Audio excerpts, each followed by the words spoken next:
Right now, a Gwinnett County jury is deliberating the case against the man accused of murdering 18-year-old Tori Lang in 2021. Jurors heard closing arguments from the defense and prosecution today.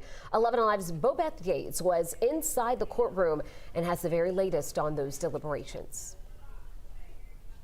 Well, Jennifer, just about 15 minutes ago, the jury ended their deliberations for the night and will return in the morning. And they began deliberating just about 3. But before all of that, they heard recorded conversations between the detectives and the defendant, Austin Ford, where you could hear Austin Ford shifting his stories about what happened to Tori that infamous night.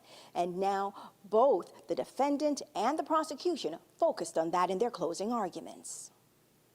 There is no circumstance that exists other than that defendant killed his best friend. During open arguments, the prosecution recapped their case against Austin Ford, the man accused in the shooting death of 18-year-old Tori Lang. We know that this gun was about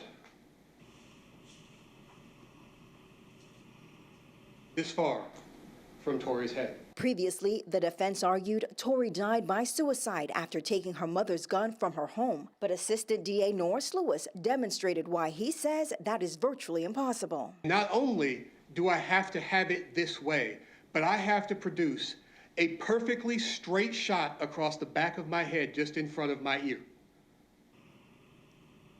That borders on impossible. But the defense painted a different picture for the jury, asking them to disregard Ford's multiple versions of what happened. So this idea that we're going to go and count the lies that all stem from the same lie. Were you there? I wasn't there. Okay, when was the last time you saw her? That's got to be a lie. What's the other story he says? I was there. She ended up shooting herself. Can you understand how he might have panicked?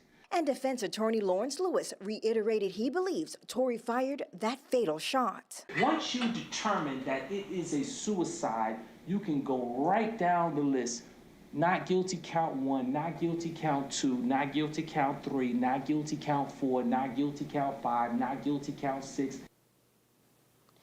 Again, just about 2 hours of deliberating. The jury ended for the night. They say they will return in the morning around 9 o'clock to continue those deliberations. Of course, we will be here and bring you all the updates. Live in Gwinnett, Bobeth Yates, 11 Alive News.